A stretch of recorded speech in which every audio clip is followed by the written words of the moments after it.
আবাস যোজনার ঘর পাইয়ে দেওয়ার নামে একাধিক উপভোক্তার কাছ থেকেই কাটমানি আদায়। অভিযোগের তীর তৃণমূল নেতা তথা ইটাহারের সুরুন 2 নম্বর গ্রাম পঞ্চায়েতের উপপ্রধান শেখর চন্দ্র বর্মনের বিরুদ্ধে। এমনকি কাটমানি দিয়ে ঘর পেতে হয়েছে বিজেপির বুথ সভাপতিকেও।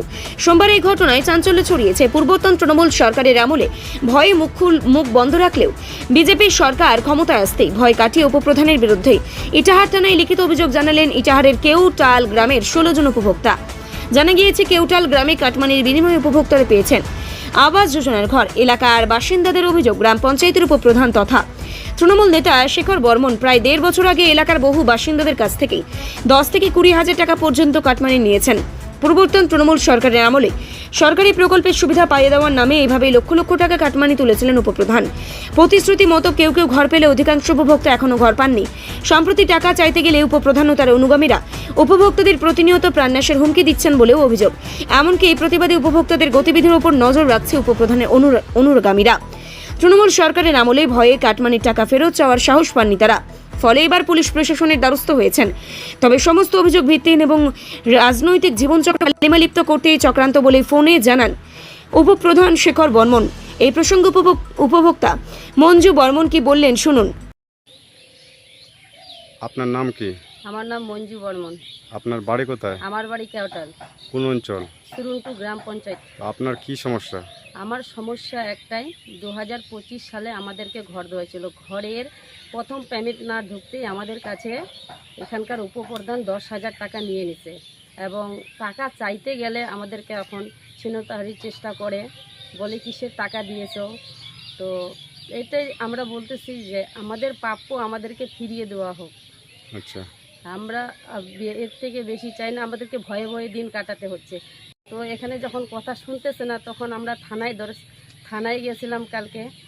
থানায় যখন আমরা বাড়ি থেকে যাই তখন আমাদেরকে ফলো করা হয়েছে এবং স্বাভাবিক একটা গ্রামের গৃহবধূ আমি, আর ওরা ভয় দেখাচ্ছে বা বলতেছে যদি টাকা না ফিরিয়ে দিই কী করতে পারবি, এরকম বলছে। হ্যাঁ, আমাদের খুবই ভয় লাগছে। আচ্ছা, ঠিক আছে।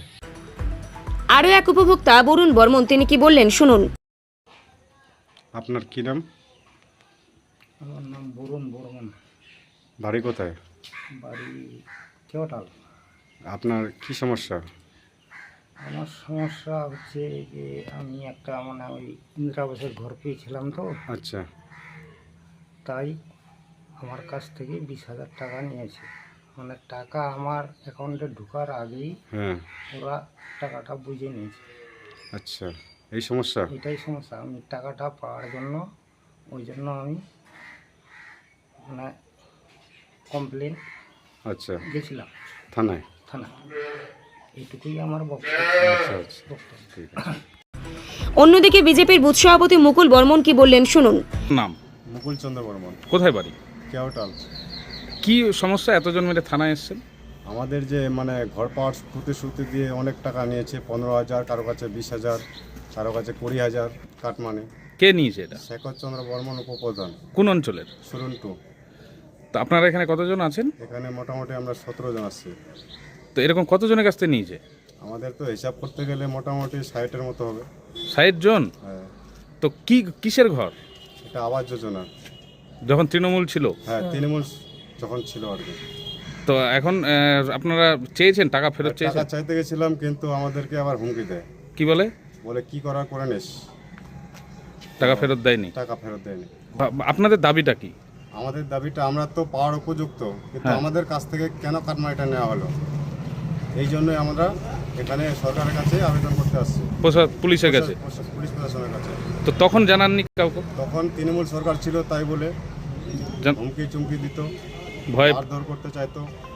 তো ওই জন্য আমরা জানাননি, কমপ্লেন করিনি। এখন কি চাইছেন আপনারা? এখন চাইছে আমাদের টাকা ফেরত দেওয়া হোক। আপনার প্রকৃত যোগ্য? হ্যাঁ, আমরা প্রকৃত যোগ্য আছি। তো অনেকেই পেয়েছে, অনেকে পায়নি, এরকমও আছে। হ্যাঁ, এরকম কাছ থেকেও নিয়েছে, ওরা আসেনি। ইটাহার থেকে নিজস্ব প্রতিনিধি রিপোর্ট আর বঙ্গ সংবাদ। গ্রসারি থেকে কসমেটিক্স,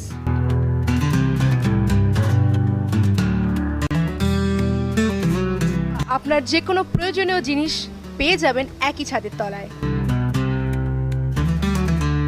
আমাদের ঠিকানা LIC মোড়, রায়গঞ্জ, উত্তর দিনাজপুর।